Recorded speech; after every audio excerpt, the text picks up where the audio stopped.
Alright guys, in today's video I'm going to be talking about how to type on a path and make a perfect circle. So if you were designing a logo or something and they wanted you to type their name around a symbol, the first thing you're going to do is actually make the circle. So I clicked on the ellipse tool.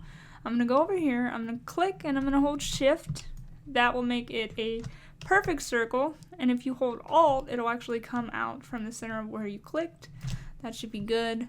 Now I'm going to go over here. Actually, it's going to be like this. You click and hold on your type tool in your little toolbar, and then you go down to type on a path.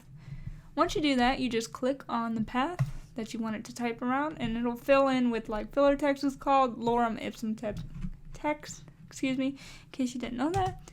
I'm just going to type something here, type on a path. Alright.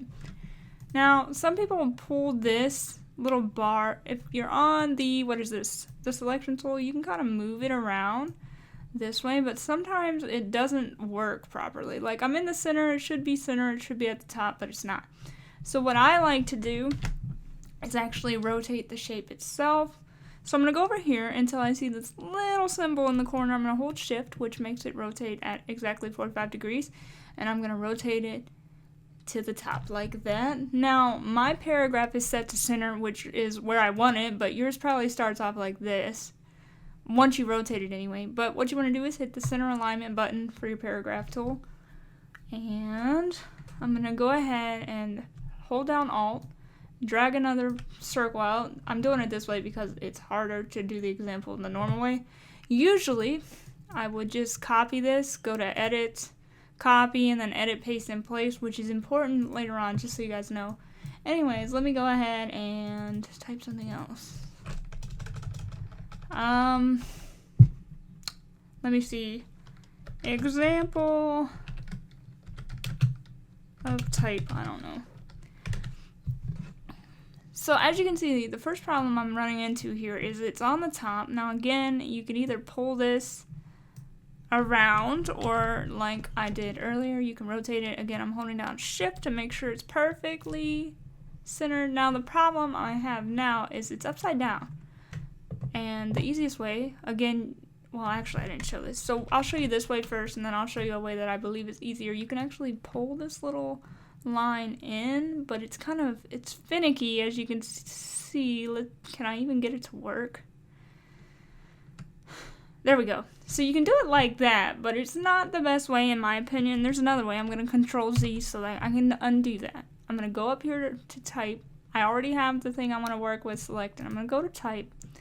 I'm going to go down to type on a path, and then down to type on a path options.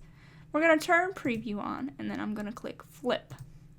Now it's flipped to the inside of the circle, which is well, it's what I want. I was going to say kind of, but we'll get there. It's what I want, so we can actually read it that way. Now, since I actually duplicated it and didn't paste it in place, I'm going to select both circles, and I'm going to go up here to the alignment panel, and I'm going to click horizontal align and vertical align, and then it'll be perfectly overlapping, which is what I want.